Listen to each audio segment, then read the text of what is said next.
안녕하십니까. 먼저 오늘 포럼의 공동 주최책인 세계은행의 빅토리아 콰카 부총재님, 기조연설자로 참석해주신 빈튼서프 구글 부사장님, 그리고 박수경 대통령 비서실 과기부장관님께 진심으로 감사드립니다. 현지 시간으로 밤늦은 시간임에도 불구하고 비대면 포럼에 흔쾌히 참석해주신 해외 연사분들께도 감사의 말씀을 드립니다. 아울러 온라인으로 참가해주신 모든 국내외 청중 여러분들을 진심으로 환영합니다. 지난해 개최된 제1회 글로벌 혁신성장 포럼은 지속가능한 성장을 위한 핵심 전략으로서 혁신성장이라는 화두를 던졌고 이에 관한 협력 방안을 모색했습니다.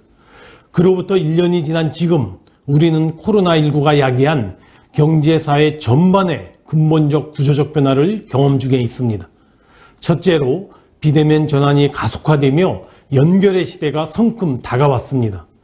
코로나 이후 봉쇄 조치와 사회적 거리두기 등으로 인해 재택근무, 온라인 교육 등 비대면 행동 양식이 뉴노멀이 되고 비대면 서비스 수요가 급속도로 늘어나고 있습니다. 최근 맥킨지 글로벌 조사에 따르면 코로나 이후 기업들의 디지털 전환이 최소한 3년 이상 앞당겨졌고 비대면 산업을 중심으로 산업 구조가 빠르게 재편되고 있다고 합니다.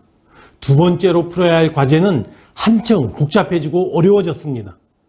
일례로 과거 위기 대응은 경제 문제에만 집중하면 됐지만 이번 코로나 위기는 경제와 방역 문제를 동시에 풀어야 하는 난제입니다. 최근 글로벌 아젠다로 부각된 기후변화 대응 역시 몇몇 국가의 노력만으로는 해결할 수 없는 문제입니다. 한국을 비롯하여 EU, 중국, 일본 등 주요국의 탄소 중립 선언이 이어지고 있지만 2050 넷제로 달성을 위해서는 지금은 불가능할 것으로 보이는 탄소 저감 기술들의 발달과 기존 산업의 재편 과정에서의 진통 등의 해결도 필요합니다. 즉 어느 때보다도 복잡한 고등 다차 연립 방정식을 풀어야 하는 상황입니다. 세 번째로 디지털 디바이드 등 혁신 격차가 크게 확대되고 있습니다. 코로나로 인한 급격한 경제사회 구조적 변화는 이에 대응할 역량을 갖춘 이들에게는 기회 요인으로, 그렇지 못한 이들에게는 더 큰 위험 요인으로 작용하고 있습니다. 비대면 환경에 접근하기 어려운 저소득계층, 디지털 역량이 불충분한 중소기업, 당면한 위기 극복에 허덕이는 저개발국들은 포스트 코로나 시대의 새로운 환경에 따라가기가 매우 어려운 상황입니다. 혁신을 선도하는 그룹의 페이스가 빨라지는 만큼 낙오한 그룹과의 격차는 더욱더 확대되고 있는 것입니다. 존경하는 청중 여러분, 이와 같이 코로나19 이후 변화된 환경에 대응하여 우리의 혁신성장 전략도 변화해야 합니다. 이에 한국 정부의 사례 등을 중심으로 크게 세 가지 방향을 말씀드리고자 합니다. 첫째, 포스트 코로나 시대에 걸맞는 디지털 그린 혁신을 추진해야 합니다. 경제사회 구조 전체를 포스트 코로나 시대의 뉴노멀인 비대면, 디지털, 그린 중심으로 전환해야 합니다. 한국 정부가 지난 7월 발표한 한국판 뉴딜은 디지털 그린 경제의 구조적 대전환을 선도하기 위하여 2025년까지 160조 원을 투자하는 국가 혁신 전략입니다. 의료, 교육 등 국민 생활과 밀접한 분야에 비대면 인프라를 구축하고 데이터, 네트워크, AI 등 소위 DNA를 바탕으로 데이터 댐의 구축, SOC 디지털화 등을 통하여 디지털 트랜스포메이션을 가속화하고 있습니다.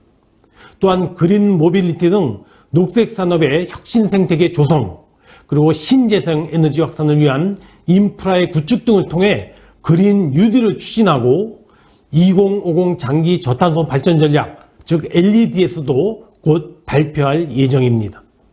아울러 재정 투자에만 그치지 않고 낡은 규제와 제도들이 새로운 경제사회 구조에 부합하도록 개선하여 구조적 전환을 법적, 제도적으로 뒷받침해 나갈 것입니다. 둘째, 이제 개인이든 기업이든 국가든 혼자서 문제를 해결하기에는 어려운 만큼 협력을 통한 상생형 혁신을 추구해야 합니다. 이미 현장에서는 혁신의 협력이 일어나고 있습니다. 대기업이 가진 데이터를 스타트업과 공유하여 함께 솔루션을 찾고 함께 성장하는 오픈 이노베이션이 활발하게 이루어지고 있습니다.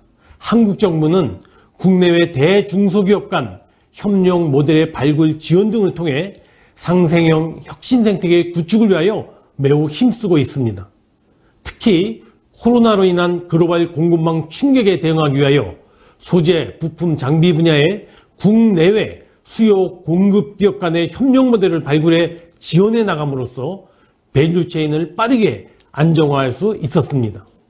아울러 미래차, 바이오엑스, 시스템 반도체로 구성되는 이른바 빅3 산업의 상생형 혁신을 위한 강력한 민간 합동 추진 체계를 구축하고 내연기관 부품업체의 미래차 전환, 수요기업, 팹리스, 파운드리로 이어지는 협력 체계의 강화 등을 적극 추진할 예정입니다. 셋째, 지속가능한 혁신 성장은 포용적 혁신을 통해서만 가능합니다. 더 많은 사람이 혁신의 과정에 참여하고 혁신의 혜택을 누리며 어느 누구도 낙오하지 않도록 뒷받침해야 합니다.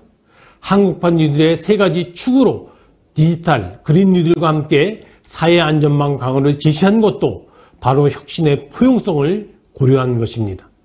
전 국민의 고용보험제도 도입, 디지털 시대에 맞는 직업전환 교육 확대 등 안전망 강화가 혁신과 함께 가야 할 것입니다. 또한 개도국 개발 프로그램에 스타트업의 혁신 기술을 활용하는 세계은행의 혁신 기술, 즉 DT4D 챌린지도 좋은 사례가 될 것입니다. 지난 DT4D 챌린지 1.0에서는 루안다 오지에 드론으로 물품을 운송하고 블록체인을 활용하여 디지털 역량 개발 교육에 참여하는 콜롬비아 청년들에게 인센티브를 줄 수 있었다고 합니다. 특히 이번 DT4D 챌린지 2.0에서는 세계은행 한국 사무소와의 협력을 통하여 우리 스타트업들의 참여를 위해 노력하고 있습니다. 이번 포럼의 세션 4에서는 DT4D 챌린지 2.0에 지원하는 국내 스타트업들이 자사의 혁신 기술을 발표할 예정입니다. 우리 스타트업들이 세계은행과의 협력을 통해 전 세계에 기여할 기회가 열리기를 기대합니다. 친애하는 내외기빈 여러분, 저명한 시인 로버트 프로스트는 길이 이끄는 대로 가지 말고 길이 있는 곳으로 가서 흔적을 남겨라 라고 했습니다. 코로나는 단지 지나가는 하나의 위기가 아닌 인류 역사를 코로나 이전 비포 코로나와 그 이후 애프터 코로나로 구분짓는 역사적 분기점이 될 것입니다. 따라서 오늘 우리의 고민은 코로나19가 야기한 당면 문제 해결을 넘어 다음 세대가 살아갈 포스트 코로나 시대의 모습을 어떻게 빚어나갈지에 대한 새로운 길을 찾는 것입니다.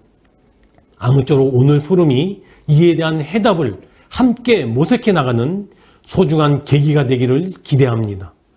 감사합니다.